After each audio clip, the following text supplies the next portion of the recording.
불확실한 시장의 맛을 차별화된 투자 전략 5월 15일 머니쇼 플러스 시작합니다. 오늘 오전 양시장 보합권으로 출발을 했는데 오후 들어서 오히려 낙폭이 좀 커지면서 동반 하락했습니다. 외국인과 기관 수급이 엇갈린 모습이었고 사실 어제장에서는 외국인이 현선물 모두 매수를 나타내면서 시장 상승을 이끌었던 것 같은데 오늘은 현물은 샀습니다만 선물에서 매도 우위를 나타냈고요.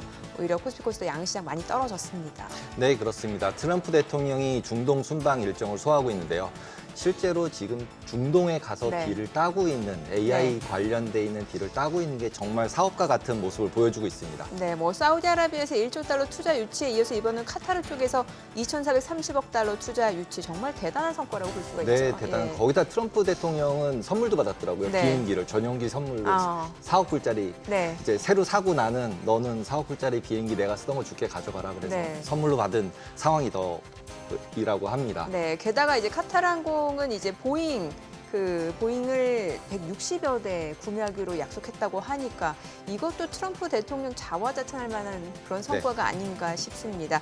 일단 지금 트럼프 이슈로 시장에 많은 영향을 받고 있는 가운데 또 최근에는 환율 얘기도 많은 게 지난 5월 5일 날 우리나라와 대만 미국이 달러. 환율 협의를 했다라는 이런 로이터 통신의 보도가 있었고 뒤에서 블룸버그 쪽에서는 그건 아니다라는 얘기가 있었잖아요. 근데 실제로 예. 5월 5일 날 대만 달러가 급락을 했고 원화도 예. 급락. 그러니까 아시아 통화가 급등했었죠. 강세를 다 보였죠. 강세를 보였었죠. 예. 그래서 저는 오히려 역시 헤지펀드나 이런 데들은 다 알고 했구나. 이런 생각이 많이 들더라고요. 네, 여러모로 지금 시장을 둘러싼 이슈들 굉장히 변동성도 크고 좀 체크해야 될 내용이 많은 것 같습니다. 이런 부분 저희와 함께 체크해 보시면 좋을 것 같고요. 지금 보시고 계신 머니쇼는 SBS BJ과 유튜브에서 실시간 시청이 가능합니다. 더 많은 국내 주식 정보 받아보실 분들은 카카오톡 채널 머니랩 추가하시기 바랍니다. 그럼 오늘 증시 인사이트 출연자 모셔볼까요? 네, 김광석 한양대 경영교수 모셨습니다. 어서 오세요. 안녕하세요. 네, 어저께 나름 소화를 하면서 AI 관련해서 나스닥은 많이 상승을 하고요. 네. 근데 눈에 띄는 건 저는 러셀이 하락한 부분이 아. 눈에 띄더라고요. 그리고 이제 금리도 또 많이 상승을 하고 그런 와중에 또 우리나라 달러원은 또 갑자기 많이 움직였죠. 네. 그 세 가지가 제일 컸던 것 같은데 네. 어떻게 보셨나요? 네, 말 그대로의 변동성 장세다 이렇게 생각할 수 있겠고요. 그동안 이 관세의 등락, 그러니까 관세 전쟁의 정도가 격화되냐 완화되냐 이게 가장 중요한 변수였는데 이제 관세 전쟁이라는 것은 다소 완화되는 카드가 아닌가 이렇게 판단해 볼 수 있겠고 다소 완화되지만 관세 전쟁이 사라지는 건 또 아닙니다. 완화된 채 계속 가는 겁니다. 그런데 그 밖에 나머지 변수들, 그러니까 관세 이외의 다음 카드, 그러니까 트럼프 행정부가 갖고 있는 다음 카드가 무엇일까? 지금은 증권가에서 예의주시하고 있는 것이 바로 환율 전쟁, 그렇죠. 환율 압박인 거예요. 예. 그 환율 압박뿐만 아니라 이 미란 보고서에 담겨 있는 그 표현으로는 그 디펜스 엄브렐러라는 표현을 쓰고 있어요. 디펜스 엄브렐러. 이게 한국어로 직역하기가 애매한 표현인데 디펜스 엄브렐러. 예, 그러니까 네. 약간 미국이 예. 방위적인 측면에서 보호자 역할을 하고 있는 거 아니냐. 세계의 경찰적 지위를 유지하고 있는 거 아니냐. 그거 미국의 비용이 많이 들어간다. 그래서 이게 디펜스 관점, 그러니까 안보 관점에서 압박을 가할 수 있습니다. 네. 분담금 더 내라. 그러니까 관세 압박을 취하고 또 방위비 분담금 더 내라는 압박을 취하면서 다른 요구 사항을 얘기할 텐데 그것은 아마도 상대국 통화 가치를 절상시키도록 압력을 취하지 않겠는가 하는 부분에 대한 시장의 관심이 계속 주목되고 있습니다. 그러면 고위급 회담이 열릴 때마다 아마도 환율 절상 압력 취했을 거야 라고 시장에서는 마음 먹고 있는 거예요. 네. 특별한 논의가 이게 뭐가 사실인지 모르잖아요. 방금 말씀하셨던 것처럼 기사들 여러 언론사마다 주장하는 게 달라요. 맞아요. 이거 압박이 있었다 없었다. 네.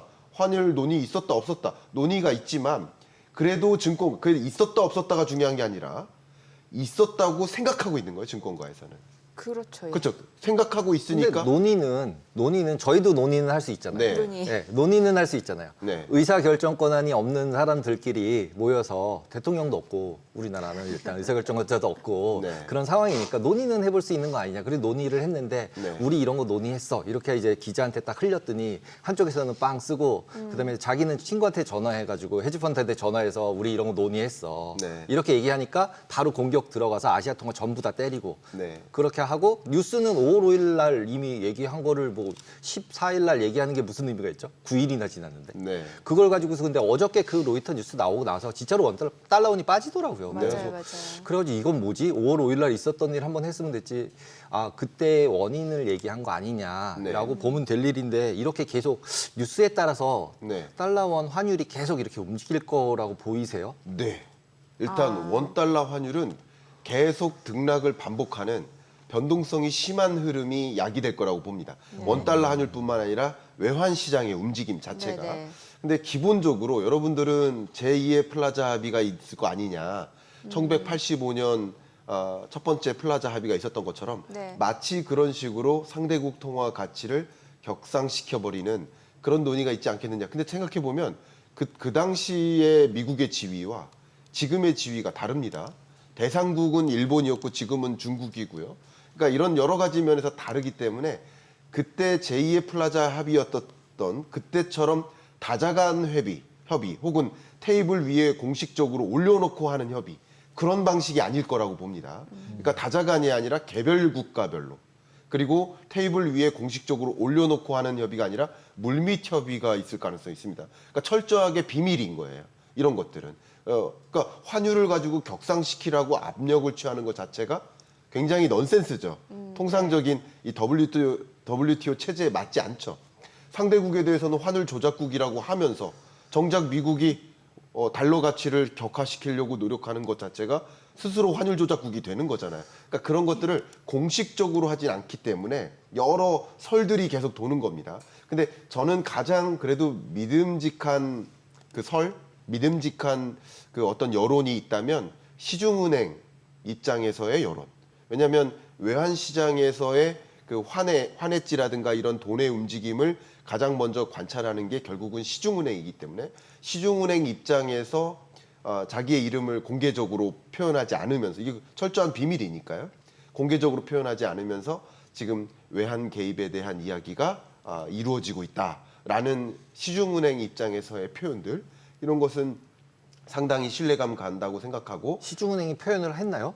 네. 시중은행이 표현하면 혼나요. 다음부터 개입 못 받는데. 그렇죠. 그러니까 제가 말씀드린 것은 네. 역시 기사화된 건데요. 네. 그 기사도 어떤 은행이 네. 어떤 뭐 센터장이 네. 뭐라고 평가했다라고가 아니라 네. 모 은행의 모 담당자가 그러니까 비공개 익명이에요. 익명의 시중은행 어떤 담당자가 역할이 있는 사람이 이렇게 그러니까 소위 우리 SBS 비즈에 제가 출연하고 있지만 SBS 비즈의 여러 기자분들하고 저랑 상시적으로 소통을 합니다. 네. 그러면 기사를 쓰기 위해서 제가 코멘트를 해드리듯이 이렇게 여러 은행들의 기자들과의 네트워크가 있기 때문에 비공개로 하고 의견을 좀 여쭈는 일들이 있어요. 네. 그리고 그런 것들이 익명으로 기사가 나갑니다. 그러니까 그런 것들은 저는 상당 부분 신뢰를 할 만하지 않을까 저는 그렇게 생각해요. 그래서 여러 기사들을 보지만 그 기사 속에 조금 더 우리가 신뢰할 만한 기사를 찾자면 그런 기사라고 저는 생각을 하고 그런 관점에서 의견을 드려보는 겁니다. 근데 기본적으로 트럼프 입장에서 미국의 입장에서는 일단은 약달러 플러스 기축통화 지위 유지 이 두 가지를 지킬 수만 있다면 나는 뭐든 할 거야. 베스트죠, 베스트. 네, 네. 베스트. 근데 이제 지금 그 베스트를 할 수 있어지고 있는 약간의 모습 아닌가요? 그런 모습이죠. 그러니까 네. 많은 분들이 약달러와 기축통화가 공존할 수 있느냐 하는 질문을 하시는데 저는 공존할 수 있다고 봅니다. 네. 원래 환율이라는 것이 올랐다 떨어졌다 하는데 역사적인 원달러 환율의 평균치는 1,100원입니다. 그럼 1,100원을 상회할 때도 있고 하회할 때도 있는 것이지 그러면 1,100원을 상회할 때는 기축통화가 아니고 혹은 1,100원을 하회할 때는 기축통화가 아니고 그게 아니라 세계 여러 지급결제 수단으로서 외환결제 시장에서 혹은 세계 주요국들이 외환 보유액으로서 사용하는 그 통화가 달러면 기축통화 역할을 하는 것이죠. 근데 그 기축통화의 지위는 유지되더라도 너도 나도 사용하지만 그 통화 가치가 올라갈 수도 있고 떨어질 수도 있는 것이죠. 그런 관점에서 그게 상충되는 것은 아니다라는 의견을 가지고 있고 결국 트럼프 행정부는 기축통화의 지위, 그러니까 기축통화의 지위를 유지하면서 갖게 되는 장점이 있거든요. 네. 금융 시스템을 장악한다든가 장점이 있습니다. 그 장점은 장점대로 유지하고 약점들이 있습니다. 무역 적자 상황을 야기한다든가 그 무역 적자 때문에 또 다른 적자, 재정 적자를 이야기. 이 두 가지를 쌍둥이 적자라고 하죠. 이 적자를 감당해야 되니까 미국 경제는 계속 불신을 받고 있는 거고 안 좋은 거란 말이에요. 그러니까 장점은 장점대로 살리고 약점은 해결하는 것이 트럼프 행정부의 의지이기 때문에 그런 방향으로 어쨌든 정책을 꾸려나가지 않을까 이렇게 생각을 하고 있습니다. 그럼 당분간 환율 변동성은 커질 수밖에 없겠네요. 특히나 이제 20일에 그 G7 재무장관 회의 있잖아요, 캐나다에서. 네. 그럼 여기에서 이런 환율 얘기들을 또 여러 가지 오고 갈 것 같은데요. 계속 할 겁니다. 예. 그러니까 지금 이 순간에도 제주도에서 에이펙 그 고위급 회담이 그렇죠. 열리고 예, 있습니다. 예. 오늘 내일. 네. 근데 에이펙 정상회의가 있기 전에 소위 통상장관급 회의가 있는 겁니다. 네. 근데 기본적으로 에이펙 회담은 장관급이 있고 정상급이 있고 밑에 실무진급이 있고 여러 단계들이 있습니다.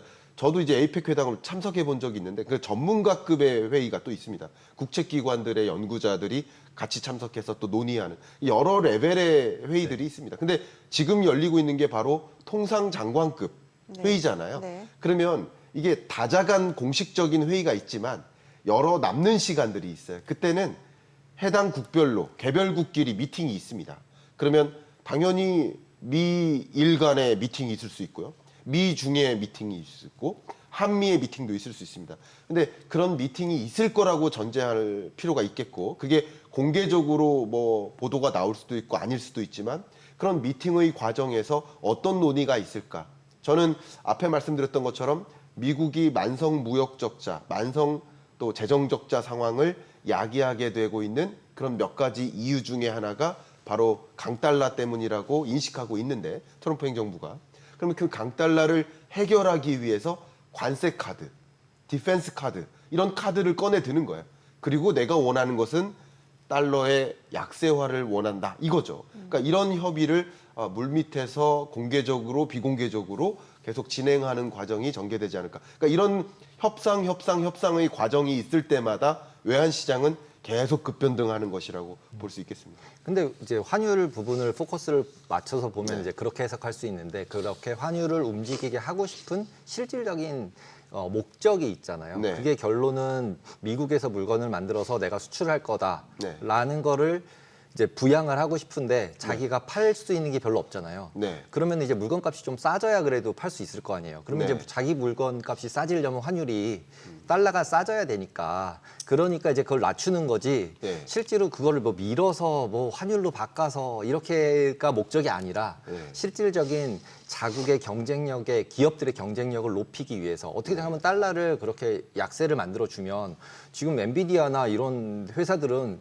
수익이 나빠지는 거잖아요. 그렇죠. 몇 빌리언씩 수백 빌리언씩을 파는데 네. 그걸 갖다 환율 1%만 바꾸면은 그 네. 빌리언의 1%씩이 그 기업 수익이 나빠지는 거잖아요. 네. 그러니까 이제 미국 주식에 투자를 하기가 약간 꺼려지는 이제 약간의 생각이 드는 이유 중에 하나가 네. 저렇게 달러 약세를 계속 유지하면 네. 그냥 수출해서 AI 반도체 수출하는 회사들의 입장에서 보면 수익이 계속 까지는데 없어지는데 이거를 이제 특히 소프트웨어는 더 심하고 네. 예, 그런 상태에서 보면은 그 기업 주가들 AI 기업 주가들 자체가 이제 더 막 치고 올라가기에 부담스럽지 않냐 이런 부분도 생각이 약간 들더라고요. 네. 말씀하신 대로 달러 약세화가 전개된다. 달러 약세화를 유도한다. 그것은 기본적으로 제가 어제 미국 그 상무부 데이터를 쭉 분석해 봤는데 네. 1900년도부터 미국의 무역 실적을 쭉 봤습니다. 데이터를. 봤더니 무역 흑자였던 적이 있었나 했더니 있더라고요. 1900년대 흑자, 있었습니다. 몇 해 있었습니다. 근데 지금 만성 무역 적자국인데 근데 지금 입장에서 지금 현재로서는 미국 경제가 강달러를 원할까요? 약달러를 원할까요? 약달러 원하는 거잖아요. 지금 현재. 지금 25년에는 강달러가 유리할까요? 약달러가 유리할까요? 25년은. 현재로서는 저는 강달러가 유리하다고 판단합니다. 왜 환율 저기 그 채권 발의 발행해야 돼서 근데 기본적으로 채권 발행도 있지만 네. 기본적으로 무역 적자가 막대한 규모이기 때문에 강달러일 때 더 쉽게 다른 나라 제품들을 싸게 사들일 살 수 수 있는 있으니까. 거죠. 예. 근데 궁극적으로 트럼프가 그림 그리는 것은 당장이 아니라 25년 연내가 아니라 지금 환율 전쟁도 25년 한 해의 전쟁이 아닙니다. 장기간에 걸쳐서 예를 들어서 4년에 걸쳐서 지금 당장 이룰 일은 아니지만 결과적으로 미국의 제조기지를 이동시키는 거예요. 그럼 제조기지를 이동시키면 3년 정도 걸리겠죠. 2, 3년 후에는 제조 기지를 많이 이동을 시킨다. 그러면 그 상황에서는 강달러가 유리할까요? 약달러가 유리할까요? 그때는 약달러가 약달러가 유리한 유리하죠. 거죠. 예. 그러니까 제조 기지를 이동시켜서 지금 제조 기지가 많이 없는 상황에서는 오히려 강달러가 유리하겠지만 미국 경제를 지탱할 때 결과적으로 트럼프가 그림 그리고 있는 것은 제조 기지를 미국으로 옮기는 것이니까 그게 완성되어 가는 과정에서는 이제 약달러가 유리해지는 겁니다. 수출을 해야 되니까요. 그렇죠. 네. 그래서 지금 정말 여러분들도 기업의 입장을 생각해 보면 더 이해가 쉬운데요. 저도 정말 많은 기업들을 만나지만 이 기업인들이, 기업 수장들이 계속 물어보는 게 제 강의 가서 질문하시는 첫 질문이 환율입니다. 환율이 어떻게 되느냐. 예를 들면 다국적 기업 입장에서는 한국에도 공장이 있어요.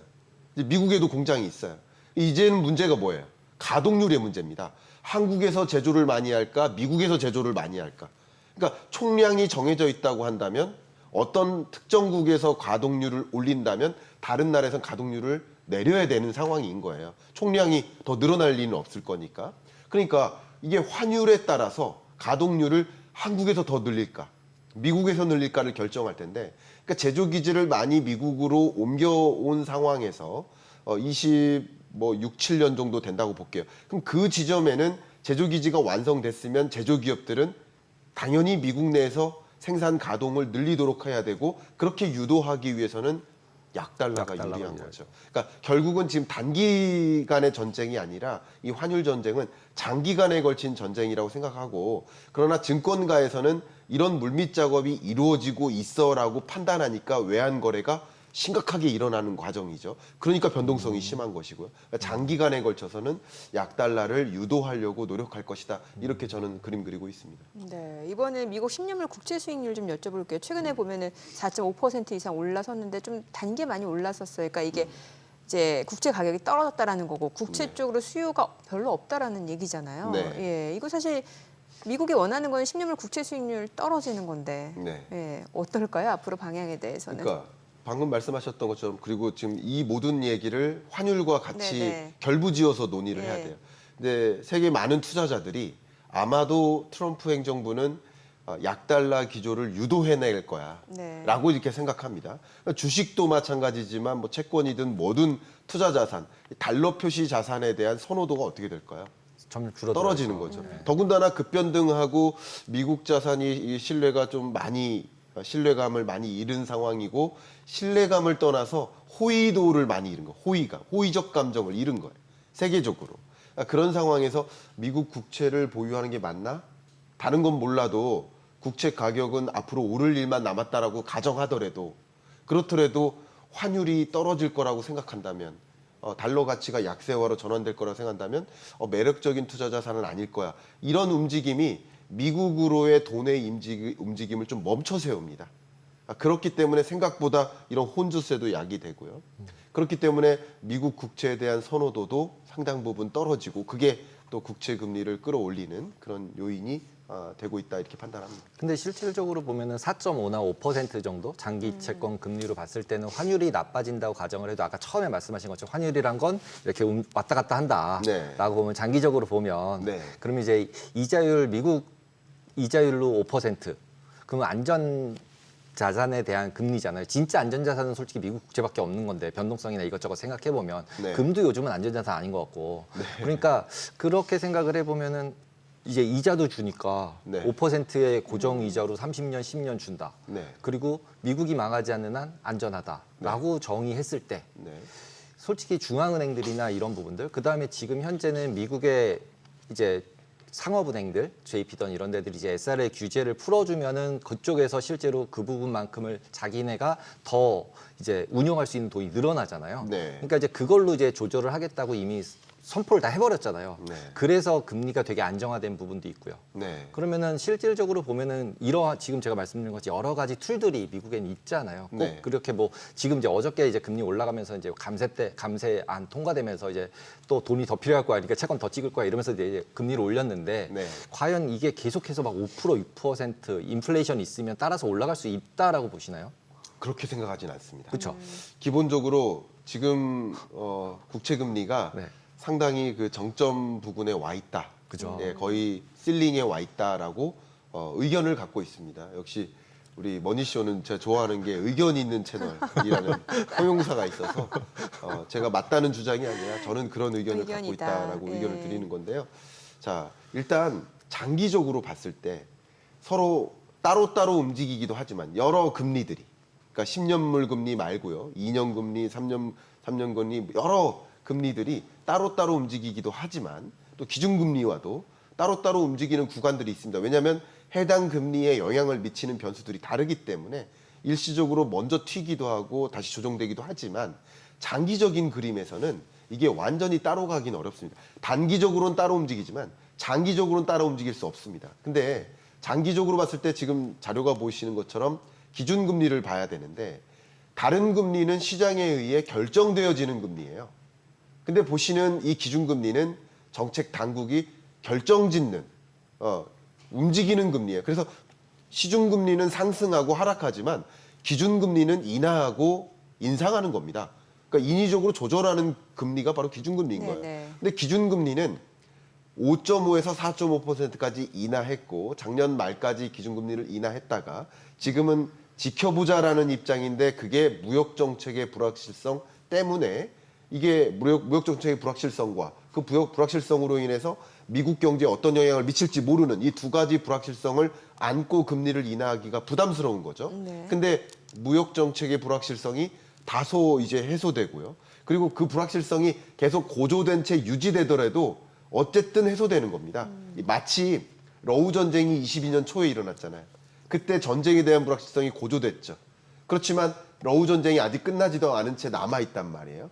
근데 그 전쟁에 대한 불확실성이 해소됐다고 볼 수 있는 거잖아요. 마치 그런 것처럼 무역전쟁의 긴장감, 불확실성이 이미 정점을 찍고 완화되는 경로이기 때문에 파월 연준 의장을 비롯한 페드의 위원들이 이제 물가가 발표되는데 지난 CPI 발표됐단 말이에요. 그리고 다음 5월 30일 날 PCE 발표된단 말이에요. 그리고 6월 초에 고용지표 발표된단 말이에요. 그런 고용지표는 이미 관세전쟁 이후의 데이터들인데 하드 데이터마저 나왔는데 소프트 데이터가 아니라 하드 데이터마저 나왔는데 그런데도 관세 충격이 없네? 물가 상승률은 둔화되네? 라는 걸 확인하면 이제 불확실성마저 해소됐으니 금리 인하를 단행할 수 있겠죠. 그리고 어쨌든 이게 금리 인하를 당분간 단행하지 않고 단행하고를 떠나서 장기적인 그림을 그려보면 2027년까지 연준은 약 3에서 3.5%의 기준금리를 향해서 금리 인하할 의사를 가지고 있습니다. 그러면 장기적으로 이 10년물 국채금리가 일시적으로 급등했거나 하더라도 기준금리의 흐름이 3%를 향해 중립금리를 향해 내려가는 경로라고 생각해 본다면 이게 전혀 달리 다른 방향으로 따로 움직이긴 어려울 것이다 이렇게 의견을 갖고 있습니다. 근데 이제 페드와치에서 보면은 이제 6월 달도 금리 인하 안 하는 걸로 반영을 다 해버렸더라고요. 네. 그래서 이번에 6월 달에 금리 인하 안 할 것 같으세요? 6월 어떨 것 달에? 같으세요? 6월 달에? 6월 달에 금리 인하 안 할 것으로 봅니다. 그러니까 저번에도 그런 말씀 드렸는데 일단 기본적인 시나리오는 안 할 것으로 봅니다. 안 할 것으로 보지만 안 할 가능성이 절대적으로 높습니다. 그런데 돌연 인하도 있을 수 있는 거예요. 돌연 인하가 있을 수 있다는 것은 특히 5월 30일 날 발표되는 PCE 물가가 네. 정말 근원 PCE 물가 상승률이 2.34%를 기록했다 만약에 그러면 금리 인하를 안 하면 어쩌면 직무유기에 가까운 페드에 그러니까 왜냐하면 그동안 수년 동안 외쳤던 게 이 PCE 근원 물가 상승률이 2.34% 수준 연준이 생각하는 목표에 해당되는 그 수준에 도래되면 금리 인하를 단행하겠다라고 했는데 물가 상승률은 2.34%고 경제 성장률은 1%대고 금리만 4.5%면 이건 과도한 긴축적 통화 정책이거든요. 그러니까 과도한 긴축이라고 생각한다면 금리 인하를 충분히 단행할 수 있습니다. 그래서 6월 중순이니까요. FOMC가 6월 중순이 도래되기 전까지 발표되는 PCE 물가, 고용지표 물가 이 두 가지가 남아 있습니다. 이 두 가지가 금리 인하의 신호를 가리킨다면 그 시계가 가리킨다면 충분히 금리 인하를 결정할 수 있다고 생각도 합니다.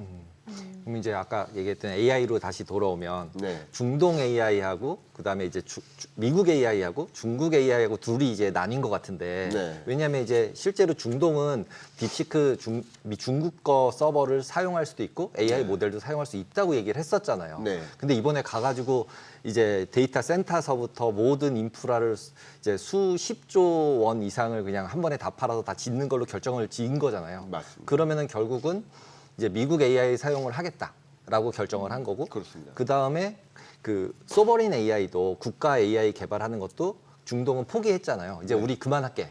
이거 내가 만들어 쓸 만큼은 아닌 것 같아. 네. 이렇게 되면서 이제 네이버만 이제 좀 바보가 됐지만, 예, 이렇게 된 상황 하에서는 둘 중에 고를 때 이미 미국 걸 골랐구나. 골랐죠. 예, 고른 걸로 확정이 됐으면 네. 실제로 보면은 이제 화해에서 뭘 만들든 그건 니네들끼리 만들어서 딥식이랑 해서 쓰고 네. 그 다음에 지금 이제 너네들은 이제 나랑 해서 AI는 이제 내 편 된 거야. 옛날에 이제 페트로 달라였다면 네. 이제 AI 달러가 된 거죠 이제. 예. AI 인프라 달러로 뭐 표현은 그렇죠. 어떻게 하든 그렇게 됐을 때는 실제로는 AI 관련된 주식들이 여기서 다시 반등해서 지속적으로 더 상승할 수도 있다. 라는 시기를 이미 지난 거다. 이번에 이 중동 사태를 통해서 사건, 이벤트를 통해서 이렇게 볼 수 있을까요? 좀 네. 길게 볼 때? 네, 의견을 좀 드려보면요. 일단은 실적 흐름 혹은 실적에 대한 기대 그것과 맞물려서 주가가 움직이지 않겠습니까? 근데 실적에 대한 기대감이 과중하게 집중됐었던 2024년 그 당시에 이제 AI 관련 주가가 굉장히 강하게 급등했었던 거죠. 근데 25년 초 들어서 실적의 증가세가 둔화될 거야 라는 생각들을 또 갖게 되면서 상당 부분 조정이 있었던 겁니다. 근데 실적의 증가세가 둔화되지 않고 다시 AI는 이제 시작이다 라는 식으로 시장이 소위 실적에 대한 기대감이 달리 조정되는 과정이라고 볼 수 있겠죠. 근데 그건 이제 중국한테 팔 걸 못 파니까 이제 확 줄인 거였는데 중국한테 판 것만큼 이제 중동에다 다 팔게 해줬잖아요. 그렇죠. 그러니까 그럼 다시 가는 거예요? 그 말씀입니다. 그러니까 실적에 대한 기대감이 둔화되는 흐름이었다가 다시 실적에 대한 기대감이 고조되는 흐름으로 바뀌는 거죠. 그러니까 그런 흐름에서 주가가 또 요동치는 상승 압력을 받는 그런 움직임이라고 저는 판단하고 있기 때문에 이 부분은 굉장히 중요하고요. 더 중요한 의견을 한 가지 드리면 네. 뭐 지난 3월에 저도 이제 MWC 스페인 참석했다가 더 느꼈습니다만 지금 SKT가 다른 이슈로 좀 굉장히 골머리를 네, 겪고 네. 있지만 그때 내놨던 그 캐치프레이즈 같은 그 문구가 하이웨이 AI입니다. 하이웨이. 그러니까 AI 고속도로라는 뜻인데 네. 이게 뭐냐면 SKT 같은 경우도 데이터 센터를 굉장히 중요한 비즈니스 모델로 가져가고 있었습니다. 근데 지금 좀 막힌 거예요. 여러 가지 일들로. 근데 이게 왜 중요하냐면 데이터 센터는 말 그대로 고속도로입니다. 인프라입니다.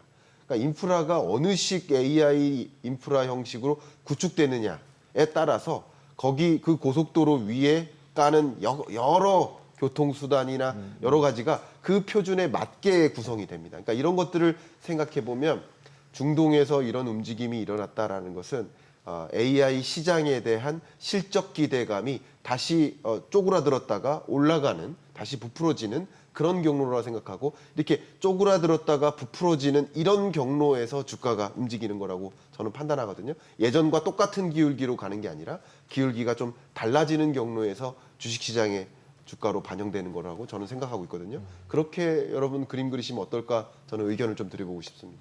네, 오늘 여기까지 듣겠습니다. 잘 들었습니다. 고맙습니다. 감사합니다. 감사합니다.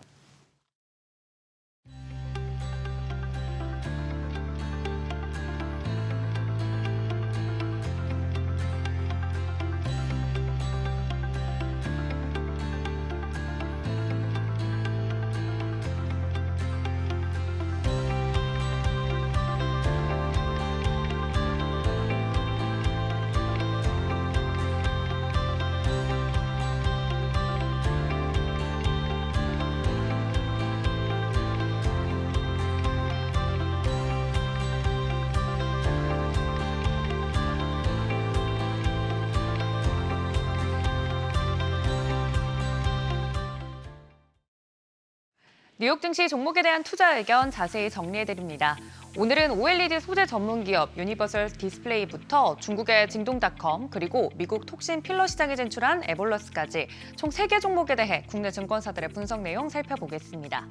첫 번째 종목은 OLED 발광 소재 전문 기업 유니버설 디스플레이입니다. 현재 주가는 154달러 선에서 움직이고 있고 목표 주가는 최고가 213달러, 최저가 150달러로 제시되어 있습니다. 유니버설 디스플레이는 1분기 실적에서 시장 기대를 웃도는 매출과 이익을 냈는데요. 매출은 전년보다 1% 증가에 그쳤지만 운영 효율화 덕분에 영업이익은 11%, 순이익은 13% 늘었습니다. 수익 구성에서는 로열티와 라이선스 매출이 늘었고 소재 매출은 줄었습니다. 하지만 연간 매출 가이던스를 최대 7억 달러로 제시하면서 시장 기대를 유지했고 자사주 매입 계획도 발표하면서 주가에는 긍정적인 신호가 됐습니다. 특히 시장은 청색 인광 도펀트의 상용화 가능성에 주목하고 있는데요. 그동안 OLED 청색 발광층은 효율이 낮은 형광 방식에 머물러 있었는데 삼성 디스플레이와 LG 디스플레이가 유니버설 디스플레이와 함께 신제품 평가를 시작한 상태입니다.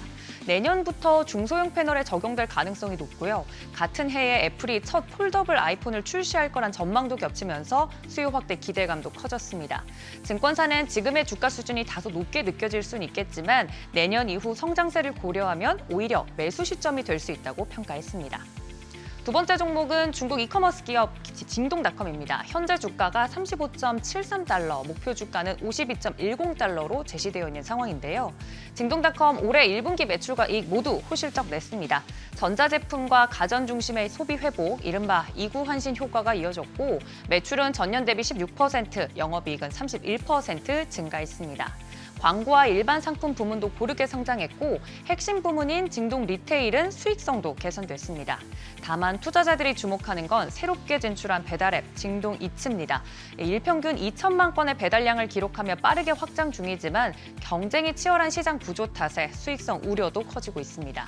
현재 주가는 12개월 선행 PER 8배 수준으로 알리바바나 핀도더 대비 저평가된 상태이긴 합니다만 하반기 배달앱 투자 강도에 따라 이익 추정치 조정이 불가피하다는 의견도 나오고 있습니다. 증권사는 자사주 매입과 배당 등 주주 환원 정책이 하방을 지지할 수는 있겠지만 정책 효과 지속 여부와 신사업 투자 추이를 예의주시할 필요가 있다고 덧붙였습니다. 마지막 종목은 미국 미용의약품 전문기업 에볼러스입니다. 현재 주가는 9.99달러, 목표 주가는 23.83달러로 제시되어 있습니다. 에볼러스는 1분기 매출이 전년 대비 15.5% 증가하긴 했지만 영업이익과 순이익은 적자 상태를 유지하면서 시장 기대에 못 미쳤습니다. 다만 연간 매출 가이던스를 그대로 유지는 했고요.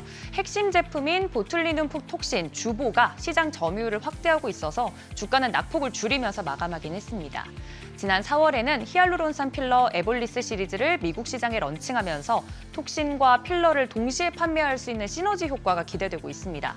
관세 이슈에도 불구하고 이익 가이던스 그대로 유지하고 있고 연간 기준으로 흑자 전환하겠다는 기존 목표도 재확인한 상황입니다. 증권사는 산업 전반의 침체 속에서도 에볼러스는 뚜렷한 성장 전략을 가지고 있고 실적 개선을 이끌고 있다면서 긍정적인 평가를 내놓고 있습니다. 새 종목에 대한 투자 의견 만나봤습니다. 급등 후에 숨을 고르고 있는 뉴욕 증시 종목 대응에 참고하시면 좋겠습니다. 지금까지 월가 인사이트였습니다.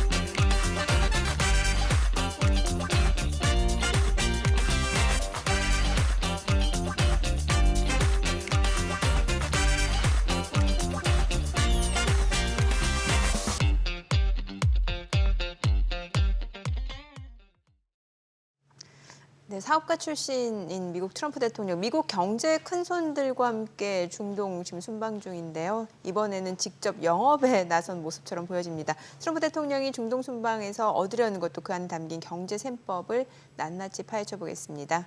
백승훈 한국외국어대학교 중동연구소 전임연구원 모셨습니다. 어서 오세요. 네, 안녕하세요. 안녕하세요. 지금 최근에 중동이 갑자기 이제 어제 트럼프 가서 이슈가 되면서부터 완전히 제일 핵으로 올라온 상태가 됐는데 중동 그 경제 사절단들이 실제로 가서 전체적으로 AI 관련된 기업들 및 기타 사업 이제 승인을 막 하고 이제 얻어내고 있는데 이런 상황들이 어느 정도 지속될 수 있을 것 같게 보시나요?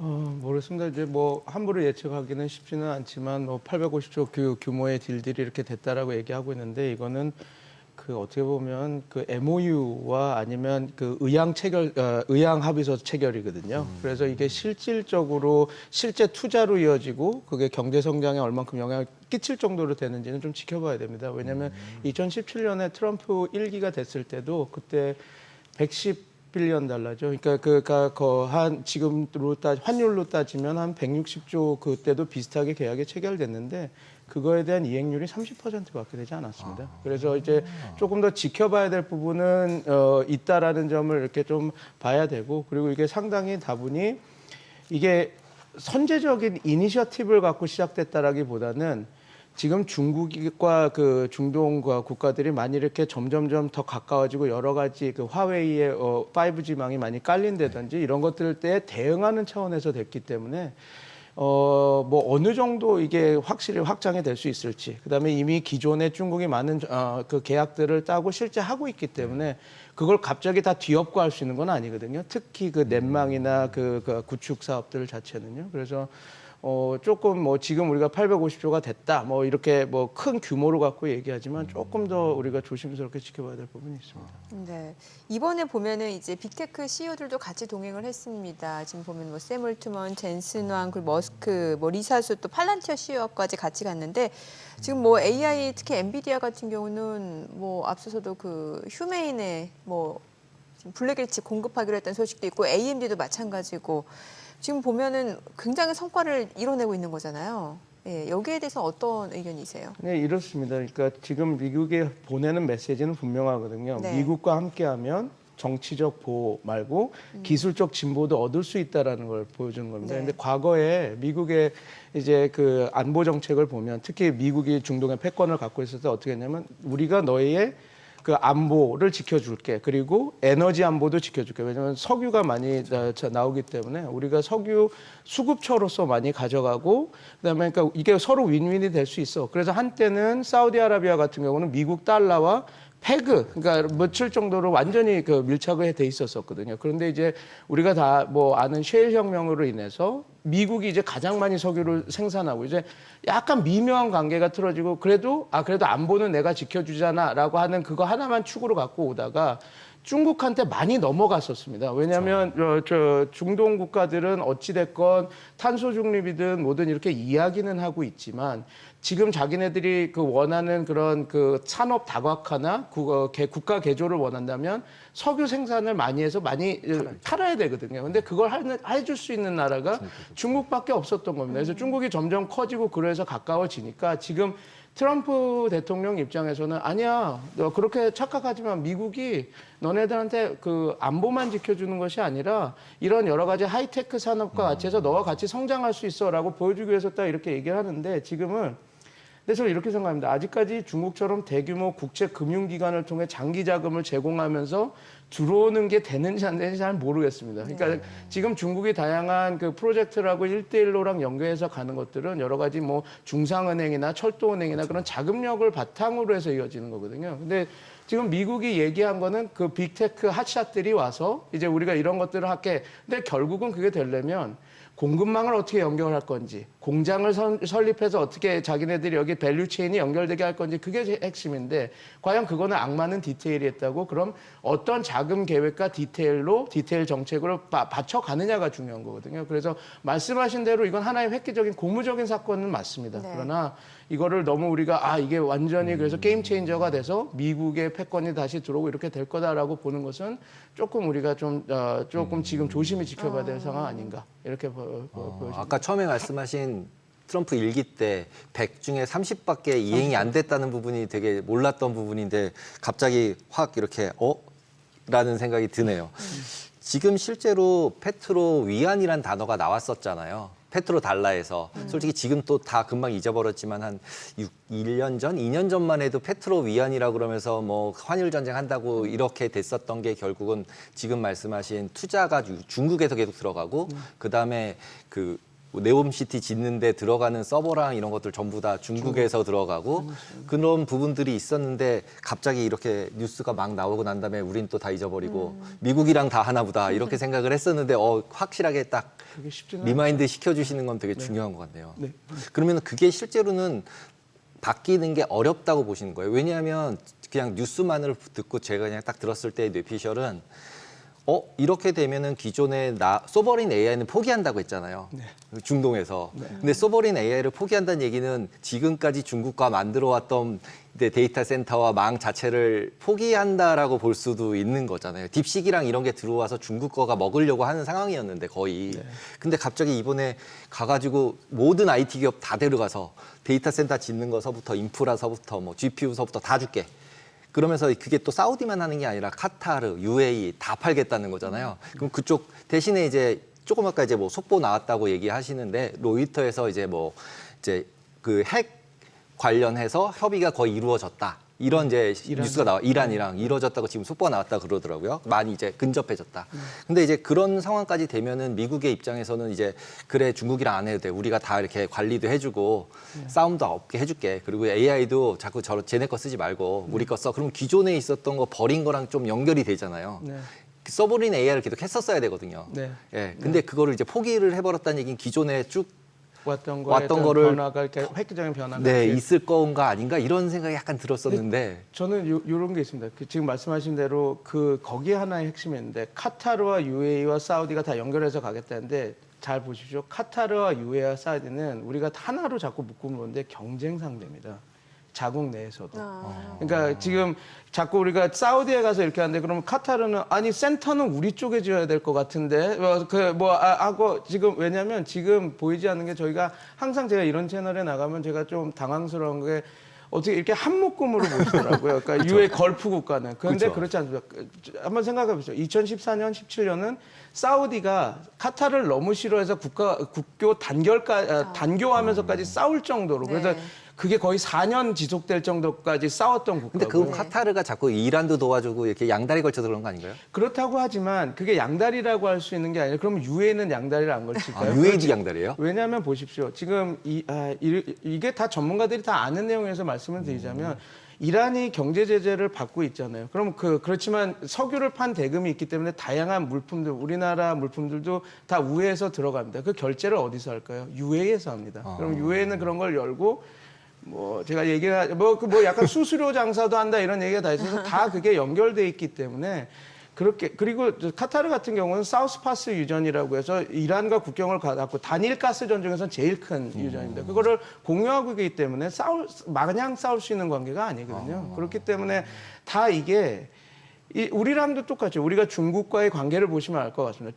우리가 중국을 아예 배제하고 하기에는 그 생태계라든지 시장이라든지 그런 것들이 다 연결이 돼 있기 때문에 복잡한 그 시장이라는 게 그렇지 않습니까? 그래서 그게 이제 그렇게 볼 수는 없고, 그 다음에 특히 지금 말씀드린 대로 카타르, 사우디, UAE는, 카타르와 사우디는 상당히 싸웠던 사이고, UAE는 보십시오. 지금 자기네들이 다 산업 다각화를 원하고, 민영화를 하기를 원하고, 국제 기업, 해외 직접 투자가 자기 국가에 들어와서 여러 가지 직장을 창출하기를 원하지 않습니까? 사우디, 카타르, UAE 다 원합니다. 그래서 지금 사우디가 얘기한 게, 너네들 지사를 우리 리야드에 그다음에 제타에 두지 않으면 우리 이렇게 텍스 프리 이런 거 안 해줘라고 하는 것 자체가 UAE랑도 약간 껄끄러운 관계가 됩니다. UAE의 그런 여러 가지 지식센터에 세워놨던 거기들도 지금 어떻게 하지? 사우디가 저렇게 나오면 우리가 이동해야 돼. 그러니까 지금 말씀드린 대로 그 안에서도 일어나고 있기 때문에 지금 말씀하신 거 다 들어와서 하겠다? 그러면 온 거죠. 그럼 이제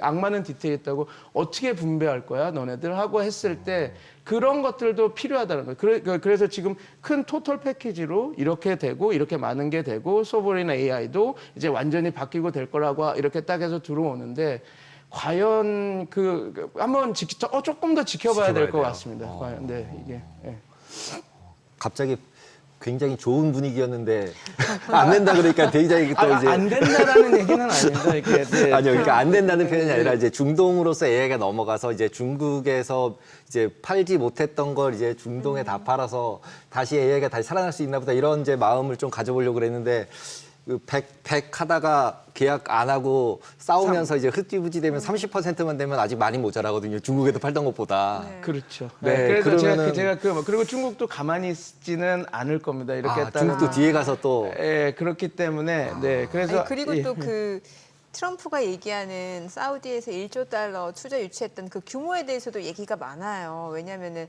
이게 보니까 연간 GDP라면서 1년 GDP 사우디 입장에서 보면은 네. 그러면 이게 굉장히 말도 안 되는 규모 투자를 하라는 거잖아요. 예, 그래서 이거에 대해서도 뭐 미국 내 언론 뭐 뉴욕 타임스도 그렇고 다 그 정도 아닐 거다라고 얘기가 나오는 거 아니겠습니까? 그렇죠. 예. 그러니까 그래서 더 봐야 된다는 거예요. 제가 더 봐야 아, 좀 더 봐야 봐야 되지 된다. 않을까 이런 아. 그러니까 그 디테일하게 어떤 팔로우 플랜들이 이게 예. 어떻게 되나 그런 것들이 그리고 실제 딜들이 어떻게 되는지를 좀 봐야 되지 않을까 그 말씀을 드리는 겁니다. 아니 제가 찬물 끼얹으려고 하는 거는 절대 아니요, 아닌데 찬물이 필요합니다. 찬물이 네, 필요합니다. 이게 네. 워하고도 그러니까 너무- 해줘야 너무 되기 또 때문에. 설렘을 치면 안 그렇죠, 안 됩니다. 되니까. 양쪽을 네. 다 이제 들어보고. 전례가 있습니다. 2017년에 트럼프 대통령이 막 해서 그때 뭐 110빌리언 달러가 이제 개혁을 체결했다 네. 이렇게 했는데 그게 이제 30% 정도 이렇게 됐다라고 얘기. 그러면 지금 이런 이제 행보들 자체가 지금 이제 중국 거를 약간 못 지울 수 있다라는 쪽으로 보시는 건가요? 중국, 러시아가 실질적으로는 이제 연동이 좀 많이 됐었잖아요. 미국이랑 좀 소원해지면서. 네. 그랬는데 이번에 사건을 통해서 이게 회복되는 것 자체도 더 지켜봐야 된다. 이렇게 아니, 보시는 건가요? 저는 이렇게 근데 이게 어떻게 보면 트럼프 행정부가 멋있는 그 한 방을 어떻게 보면 외교적인 거를 하려고 지금 외교적인 시그널을 세게 보낸 네, 거는 네. 사실입니다. 왜냐하면 어찌됐건 말씀드린 대로 바이든 행정부 때 상당히 못했거든요. 왜냐하면 뭐 코쇼크지 사건이라든지 너무 이런 이데올로기적인 그다음에 무슨 그런 것들 가치 관련한 걸 두고 만나지 않겠다고 해서 그 소위 말해서 사우디 MBS를 만나지를 않았잖아요. 네. 그러면서 많이 그 말씀하신 대로 그런 그 공백을 중국과 러시아가 성공적으로 잘 채워놨던 거기 때문에 지금 미국 입장에서는 아니야 우리 여기서 완전히 미국이 이렇게 떠나는 게 아니야 우리도 할 수 있어라고 한번 크게 들어온 거기 때문에 이제 이게 하나의 초석이 이제 발판이 될 수 있기 때문에 이제 어떻게 이제 빌드업할지는 모르겠죠. 그다음에 이제 이란과 핵 협상이 이제 타결이 된다고 한다면 이제 나름대로 이제 이란과는 이제 이렇게 그리고 특이한 게 첫 번째 오바마 행정부 때 이란 딜과 지금 딜이 저도 될 가능성이 높다고 많이 뭐 보는 핵합이 게 매우 근접했다고 네, 나오니까. 주변 국가들이 원하고 있습니다. 오히려. 아. 오히려 오바마 행정부가 할 때는 오바마 행정부가 그 이니셔티브를 갖고 야 이거 빨리 자기가 피보트 아시아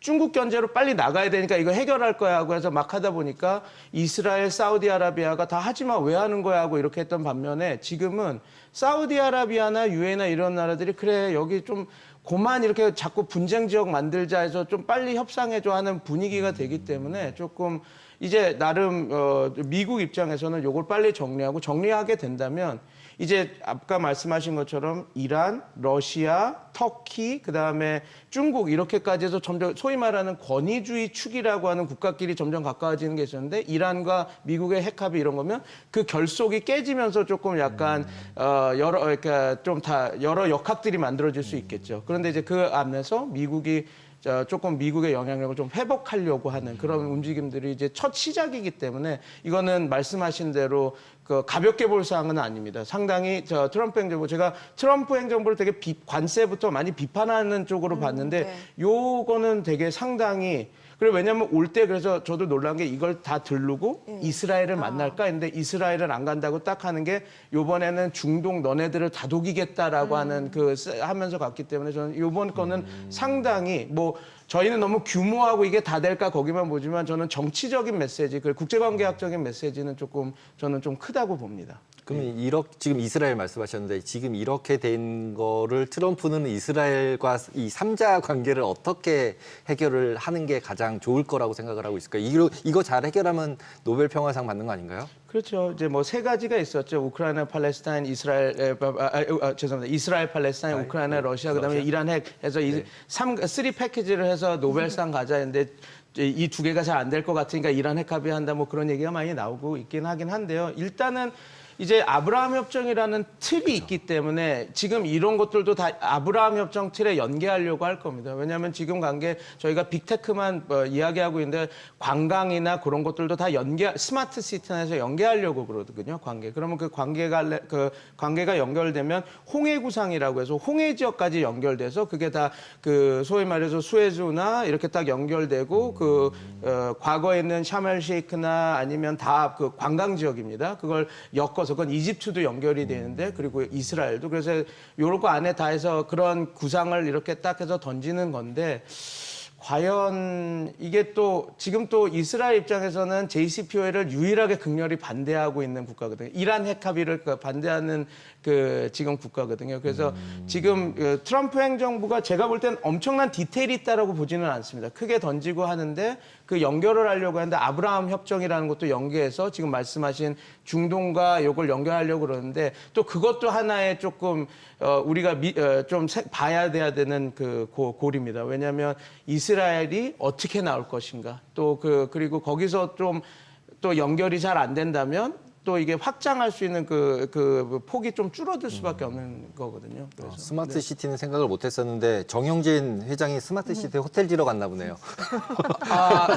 거기 왜 갔나? AI들 모였는데 거기 왜 갔나 싶었는데 갑자기 스마트 시티가 딱 얘기 나오니까 그거 이제 핵심입니다. 빅테크 스마트 시티. 그러니까 지금 저도 사우디아라비아 쪽을 많이 얘기하고 보고 있지만 기본은 모든 그 스마트 시티 쪽에 많이 집중을 하거든요. 근데 또 스마트 시티에 연결되는 게 또 그 5G망이지 않습니까? 근데 그게 오히려 보면 중국 쪽이 더 미국망보다는 우위에 있는 것들도 있고 여러 가지 있어요. 이게 안보 측면도 있는데 뭐 조금만 얘기를 하자면 이겁니다. 5G망 있지 않습니까? 네.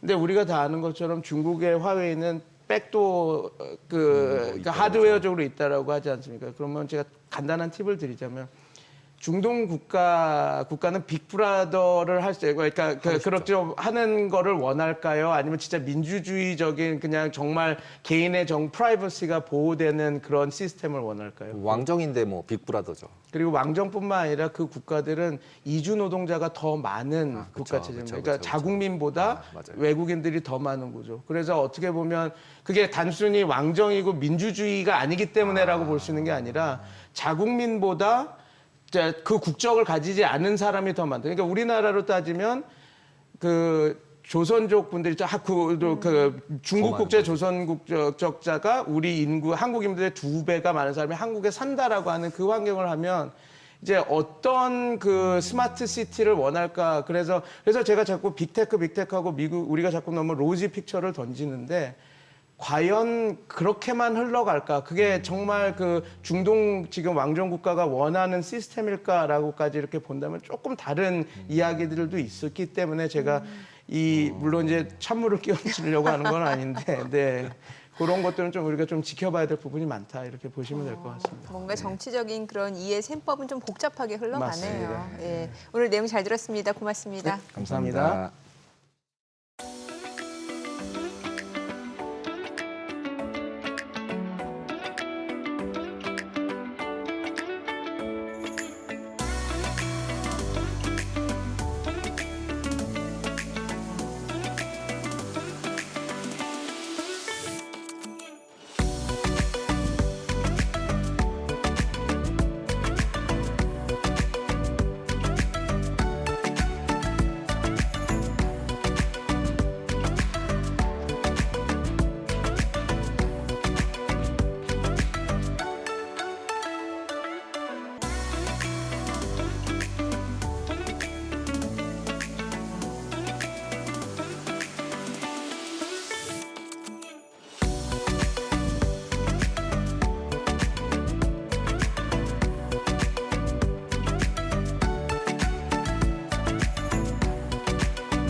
75년 만에 상속세제도 전면 개편이 추진됩니다. 지난 3월 정부가 개편안을 발표하기도 했죠. 대선을 앞두고 있어서 앞으로가 더 주목이 되는 상황입니다. 상속세 개편안에 어떤 내용이 담겼는지 또 어떤 변화가 있을지 짚어보겠습니다.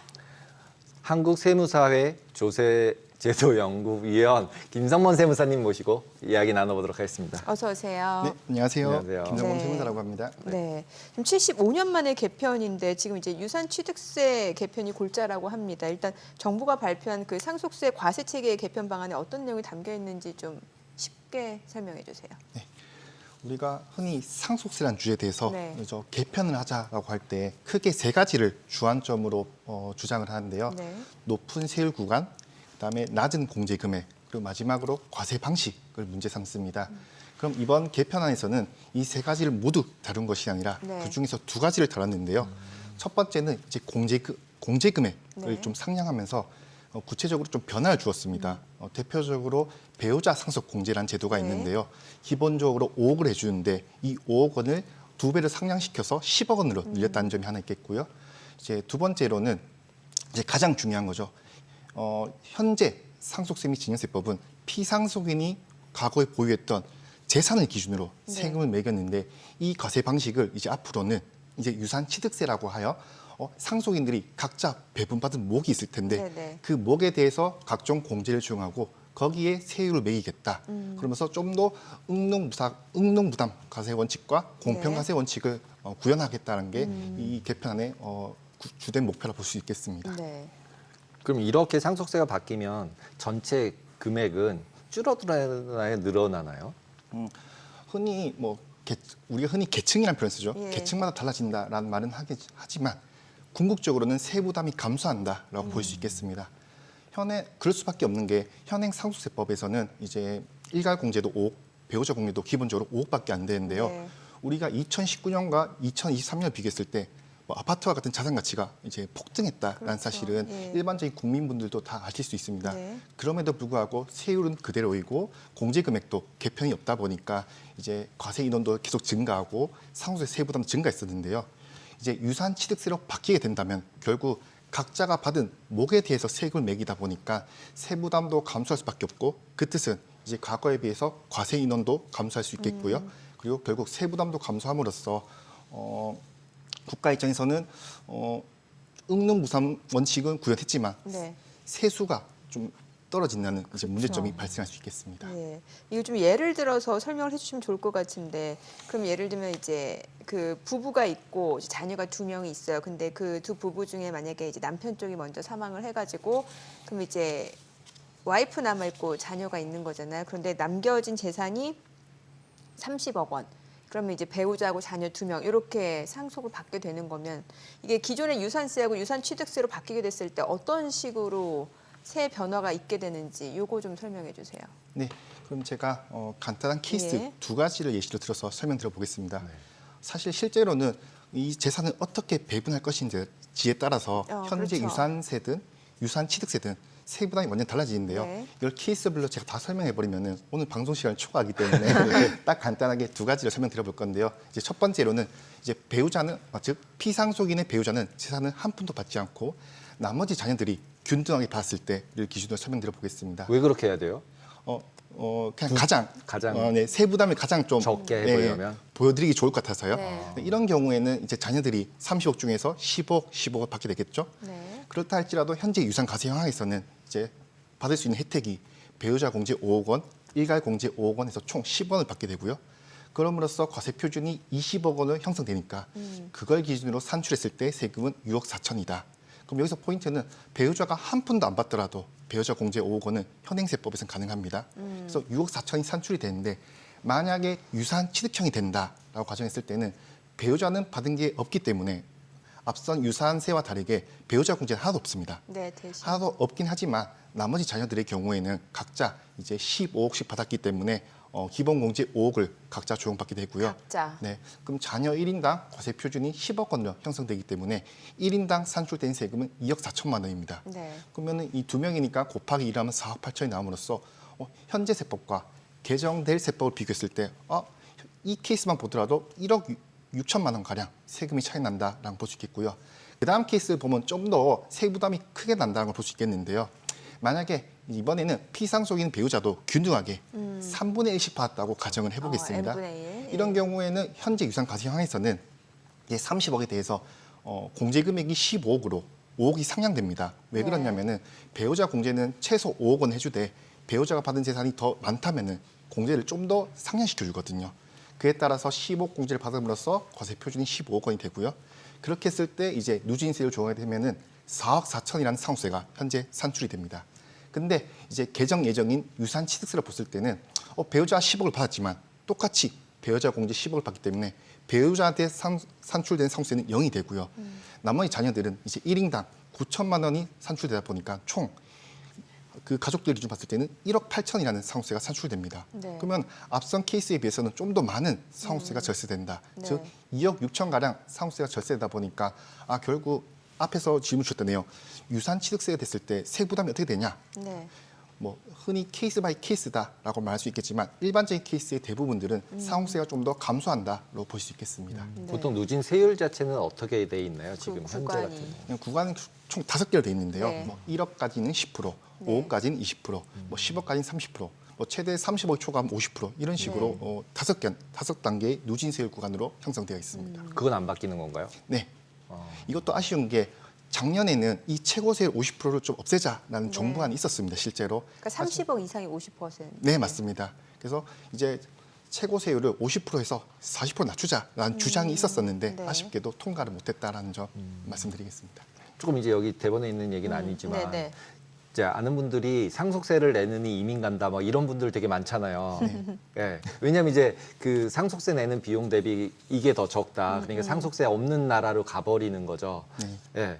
그러면은 실제로는 나갈 때 어떤 세금들 비중이 줄어드니까 그러면 이제 실질적으로 이 상속세라는 것 자체가 그렇게 이민을 가거나 이러는 이제 그 밸런스를 좀 맞추면서 이제 어떤 사람은 항상 이제 이쪽과 두 개를 비교해서 내가 유리한 쪽을 선택을 하잖아요. 그러면 이민도 당장 이민을 갔다가 다시 돌아올 수도 있는 거고 여러 가지 이제 방법들이 있으니까 선택을 할 때 상속세도 분명히 그런 걸 고려해서 뭔가를 해야 될 것 같은데 그런 것들은 고려가 안 되나요? 이런 걸 이렇게 만들 때? 아무래도 이 과세 방식의 차이 있어서 네. 그 100% 구현하기는 어렵지 않을까. 말씀하신 대로 결국 높은 상속세 때문에 실제로 이 국내 자산가들이 국외로 이탈하는 현상이 발생하고 있는데요. 네. 뭐 결국 이걸 막으려면은 근본적으로 상속세를 없애야 된다는 건데 그거는 불가능한 사안이다 네, 보니까 제가 봤을 때 현행 세법 하에서는 쉽지가 않다. 결국 계속 공제 금액을 상향시키고 세율을 낮출 수밖에 없는데 좀 시간이 걸리지 않을까 싶습니다. 네. 지금 이 과세 방식 바꾸는데도 75년이 75년 걸린 건가요? 걸리다 보니까요. 아니 다른 거는 빨리빨리 추진하면서. 예. 그 공제제도 좀 여쭤볼게요. 지금 이제 기존에 보면은 상속 그 자녀 공제에 대해서 얘기 많았던 게 10년에 5천만 원이었고 증여세도 마찬가지잖아요. 이게 지금 현재 상황과 되게 맞지 않는다는 논란이 있었잖아요. 그러다 보니까 이번에도 이게 공제제도가 달라진다고 하는데 어떻게 달라지는지 좀 알려주세요. 일단 두 가지를 나눠서 네. 설명드려 보겠습니다. 앞서 배우자 상속 공제를 설명드렸는데요. 현행 세법에서는 아무리 못해도 5억까지는 공제해주고요. 네. 최대 30억까지 추가로 배우자 공제해줍니다. 공제. 네, 네. 맞습니다. 그런데 이제 여기서 달라진 게 뭐냐면은 5억은 너무 좀 적다 금액이. 그러다 보니까 유산취득세로 바뀌면서 이 5억을 2배로 상향시키는 10억까지 해주겠다. 네. 즉 배우자가 이제 10억까지 받으면 무조건 10억까지 공제해준다. 뭐 실효성이 좀 있죠. 네. 그렇게 보시면 되겠고요. 두 번째는 이제 기본적인 공제 제도가 좀 달라집니다. 이게 무슨 말이냐면은 지금 현행 세법에서는 이제 일괄 공제 5억 원과 기초 공제 플러스 추가 공제를 비교해서 둘 중에 큰 것을 적용하도록 규정하고 있는데요. 네. 일반적으로 기초 공제 플러스 추가 공제가 별로 실효성이 없다 보니까 이제 유산취득세에서 바뀌는 과정에서는 이제 어떻게 되냐면 기본 공제에 대해서 만약 상속인이 직계 존속이나 비속이다. 네. 그러면 1인당 5억을 해주겠다. 1인당. 네. 그럼 그 외자의 경우에는 2억 원으로 이제 바뀌게 되고요. 이제 추가 공제도 있습니다. 네. 추가 공제는 크게 세 가지가 있는데요.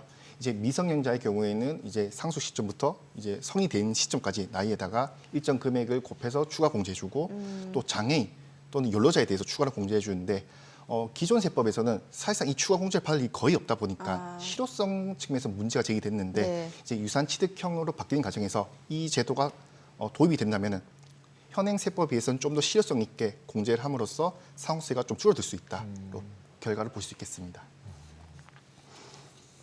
그러면 이제 이렇게 된 법안이 국회를 통과하고 실제 되는 거는 얼마나 걸리는 건가요? 사실 그거는 뭐 제가 점쟁이가 아니기 때문에 알 수는 없지만 아마 좀 난항이 있을 거라 보고 있습니다. 어떤 이유 때문에요? 이 상속세라는 세금의 성격을 좀 보셔야 되는데요. 네. 뭐 우리 소득세도 그렇고 상속세도 그렇고 소득에 대해서 매긴 세금인 건 맞습니다. 네. 단지 뭐 유상으로 벌어들인 소득이냐 무상으로 벌어들인 소득이냐는 건데 아무래도 상속세를 많이 내는 그 주 대상자는 부자, 뭐 흔히 말하는 초부자라고 하죠. 네네네. 그러다 보니까 이 유산취득세로 개편된다는 뜻은 결국 부자 감세가 아니냐. 그러다 보니까 앞서 말씀드린 세 가지가 주된 문제가 있다 했는데 네네. 뭐 세율 인하라든지 네. 과세 방식 변화의 경우에는 가장 큰 수혜를 보는 거는 부자들이거든요. 그러다 보니까 딱 이 부자에 대해서 어떻게 바라보냐. 어떤 집단들은 좋게 보지만 어떤 집단들은 안 좋게 보다 보니까 아무래도 상속세 개편에 대해서 좀 난항을 겪을 수밖에 없고요. 그나마 지금 뭐 현행 세법에서 일괄 공제에 대해서는 상향을 하자라는 네. 것에 대해서는 이제 여야가 모두 동일한데 단지 금액을 뭐 10억을 하냐 8억을 하냐 나뉘고 있을 뿐입니다. 다만 뭐 유산취득형 하에서는 일단 기본공제 5억 원이 들여다 보니까 공제 금액에 대한 얘기는 논외로 하더라도 네. 나머지 세율 부분이나 과세 방식 개편 가장 중요한 거죠. 네. 이 부분이 통과해야 되는데 과연 합의가 될 것인가가 이제 저희 세무업계에서도 주의 깊게 보고 있습니다. 네. 네. 이미 뭐 지금 서울 아파트 중위 가격이 10억 정도 가까이 되는 상황이다 보니까 이건 좀 하루빨리 좀 제도가 좀 개편이 되는 게 더 현실성 있지 않을까라는 생각이 드네요. 지금 이제 지난 9일 상장 주식 저평가 관행 해소를 위해서 이제 상속 증여세 정상화법도 발의가 됐다고 하는데 이거는 또 어떤 내용이에요? 이건 앞서 말씀드렸던 예. 정부안이 아니라 네. 이제 이소영 의원님을 주축으로 해서 이제 의원 입법안으로 발의된 건데요. 상속 증여세 정상화법. 네, 예. 맞습니다. 그래서 이게 주된 골자가 뭐냐면은 저희가 뭐 예를 들어서 어느 기업에서 이제 주식을 증여함으로써 네. 뭐 무상으로 이제 재산을 이전할 때 주식을 예를 들어서 그 평가를 해야 되는데요. 네. 상장 주식의 경우에는 이제 증여일 또는 상속일 기준으로 전후 2개월 종가 평균액을 재산가액을 산정해서 거기 세금을 매깁니다. 그러다 보니까 기업에서는 이렇게 볼 수 있겠죠. 주가가 계속 상승할 때는 상속 또는 증여를 하기보다는 오히려 주가가 하락하는 국면에 상속이나 증여를 하게 되면 똑같이 증여 또는 상속이 이루어지더라도 세금이 이제 줄어드는 상황이 발생하는데요. 그럼 뭐 기업 입장에서 주가를 어떻게 떨어뜨리냐? 뭐 대표적으로 계열사가 뭐 주식 양수도 혹은 뭐 합병 등을 통해서 이제 부정적인 시그널을 시장에 이제 투입시키면은 그걸 통해서 주가가 떨어질 거고요. 그 상황에서 많이 증여를 하게 되면은 이제 증여세가 줄어들다 보니까 그걸 악용하는 것을 좀 약간 막자, 약간 방지턱을 만들자는 겁니다. 왜 그러냐면은 이제 저희가 비상한 주식 평가할 때는 네. 아무리 주식 가치가 떨어지더라도 순자산 가치의 80%까지는 이제 한도로 하자 이런 규정이 있거든요. 근데 상장 주식은 별도 이런 규정이 존재하지 않습니다. 네. 그래서 이 입법안에서는 아무리 주식 가치가 주가 하락할 때 떨어지더라도 그 기업의 순자산 가치의 80%까지는 약간 한도를 두자, 방지턱을 두자라는 규정으로 보시면 되겠습니다. 그럼 이게 PBR 80 맞춘다는 거죠. 80R보다 밑에 있으면은 그 가격에 할 거니까 그 정도 이하로 내려가지 못하게 하는 밸류어 프로그램이랑 같이 연결해서 하고 있는 거라고 보면 되겠네요. 약간 이상한 개념 네, 보여드리겠습니다. 그래서 지금 이런 법을 만드는 취지 자체가 세금 때문에 하는 건가요? 아니면 밸류업 때문에 하는 건가요? 제가 봤을 때는 세금에 좀 더 초점을 맞추지 않을까 싶습니다. 결국 이제 기업의 자산가들이 그런 주가 하락을 악용해서 네. 세금을 줄인 거를 좀 방지한 것도 있고요. 네. 또 반면에 그 기업에 투자한 개미 투자자 입장에서는 네. 이게 엄청난 피해를 보지 않습니까? 예, 그렇죠. 나는 이 기업의 가치를 보고 투자를 했는데 네. 오히려 이 기업은 이걸 악용해서 주가를 떨어뜨리면은 본인이 믿던 기업에 대한 배반 네, 네. 효과가 있는데 이걸 좀 약간 통제할 수 있다는 측면에서 좀 유의미한 법안이지 않을까 싶습니다. 뭐 그냥 썰이긴 합니다만 왜 시장에서 그런 얘기 있잖아요. 삼성전자 주가가 못 올라가는 이유가 상속 과정이 다 마무리되지 않아서. 근데 거의 마무리됐잖아요. 근데 이제 그런 얘기가 있었죠. 이제 있었고, 이 하기 전에. 예, 뭐 네. 지금도 뭐 아직 그런 얘기가 나오다 보니까 이게 그런 측면에서 보면 이제 상속 증여세 정상화법이라는 게 어떤 주주의 가치를 좀 제고한다는 측면에서는 또 긍정적인 요소도 분명히 있긴 하네요. 저 이제 궁금한 게 그 상속세 그 개편이 되면 앞서서 보니까 유산취득세로 바뀌는 거. 그러면 어느 구간에 있는 사람들이 세 부담이 좀 경감된다라는 거를 느낄 거라고 보세요. 앞서 말했던 이제 초부자들, 흔히 세율권을 봤을 때 50%인 분들이 가장 압도적으로 혜택을 보실 거고요. 예. 뭐 그다음은 당연히 뭐 40%인 분들, 30%인 분들 이런 식으로 나눠서 볼 수 있겠습니다. 그럼 중간에 오히려 없는데 더 많이 내야 되는 사람은 없나요? 이렇게 바꾸면? 제가 봤을 때는 제 예시가 제가 생각하는 예시는 뭐냐면 똑같은 중산층이라도 이제 가족이 많은 가족 구성원들은 상속세 부담이 확 줄어들지만 똑같은 중산층일지라도 만약에 자녀가 하나밖에 없다. 이러면은 이제 가족 구성원에 따라서 세 부담이 한 몇 억이 왔다 갔지 않을까 생각합니다. 늘어나는 사람도 있을 수도 있는 거네요. 이렇게 네. 바뀌었을 때 맞습니다. 거꾸로. 재산을 서로 사이좋게 잘 균등하게 배분나 쳤을 때 1인당 무려 5억 공제가 생기는 거니까 네네네. 그러면 5명이 있다는 뜻은 5 곱하기 5억이니까 25억인데 뭐 극단적으로 한 명밖에 없다. 네네. 그럼 5억 공제밖에 안 되다 보니까 네. 그런 측면에서 이제 차이가 좀 심하게 나지 않을까 라는 제 그리- 개인적인 예. 견해가 있습니다. 그리고 이게 막상 이제 그 상속인들 입장에서는 이제 상속세를 낼 때 현금이 없는 경우들이 있다 보니까 뭐 연부연납을 신청하는 경우도 있고 아니면 이게 또 물납도 있고 많지 않습니까? 혹시 이런 거에 대한 개편도 있나요?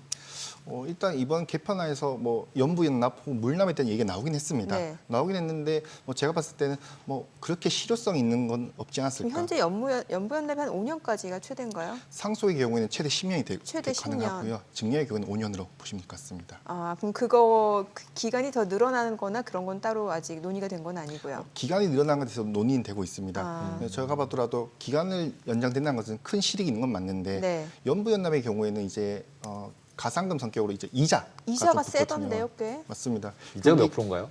이게 기준금리가 오르냐 내리냐에 따라서 달라지는데요. 지금도 한 3점 중후반 정도 형성되고 있는데요. 물론 뭐 기준금리를 따라간 게 나쁜 건 아니지만 좀 더 혜택을 준다는 측면에서는 그냥 세법에서 낮은 율로 좀 정하는 것도 괜찮지 않을까라는 생각도 듭니다. 그럼 지금 예. 이런 상속세 세법과 밸류업과 조금 아까 제가 이제 그렇게 말씀을 드렸는데 그런 부분들이 연계가 돼서 어떤 이제 법안이 통과가 됐다면 실질적으로는 우리나라 주식 이제 국장, 미장 이렇게 나눠서 하는 것처럼 했을 때 분명하게 상장 주식들에 대해서는 어느 정도의 밸류업에는 충분하게 이 제도가 도움이 되겠네요. 그건 어떻게 보세요? 제가 보는 밸류업이라 하면은 아까 말했던 주주 측면에서 밸류업도 있겠고요. 또 그 기업가들 측면에서 봐야겠는데요.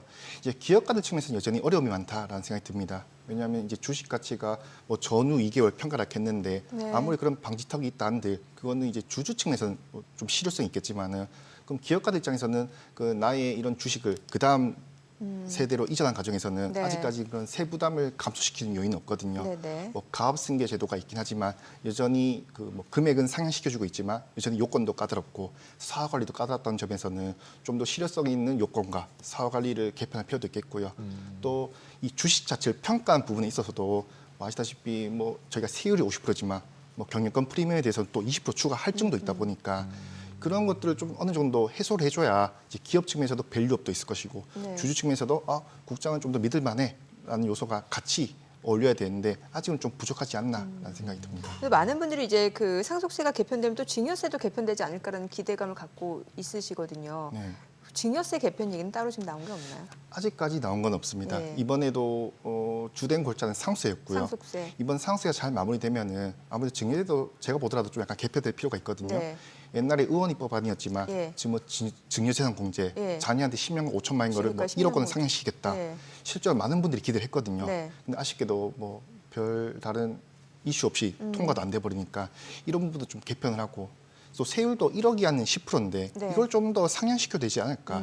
예를 들어서 뭐 1억을 2억 이하까지 10% 이런 식으로 좀 올려주면은 오히려 더 사람들이 또 증여를 함으로써 경제가 증여세도 좀 이렇게 좀 네, 돌고 돈이 좀 더 걷어들이고 돌고 이럴 수 있는. 그렇지 않을까 싶습니다. 네, 오늘 내용 잘 들었습니다. 고맙습니다. 감사합니다. 감사합니다. 오늘 또 계속해서 뭐 나오는 내용은 이제 트럼프 대통령 지금 러시아 우크라이나 협상이 진전될 시에는 16일 또 튀르키예 갈 수도 있다라는 소식까지 나오고 있고 앞서서는 또 이란 핵 합의가 거의 되고 있다, 이루어졌나? 이루어지고 있다. 예, 여러 가지 챙겨야 될 뉴스가 참 많네요. 그러게 너무 많아진 것 같고 너무 이제 글로벌하게 연동된 부분이 너무 많아진 것 같습니다. 그래서 네. 예상하기는 점점 더 어려워지고 있는 상황이라고 보시고 잘 분산 투자하셔야 될 것 같습니다. 네, 저희 방송 중에 전해드린 내용과 관련해서 모든 투자 판단의 책임은 투자자분들께 있다는 점 알려드립니다. 머니쇼 오늘 여기까지입니다. 여러분의 모든 경제 SBS 비지가 함께하겠습니다. 저희는 내일 오후 3시 30분에 다시 찾아뵙겠습니다. 고맙습니다. 고맙습니다.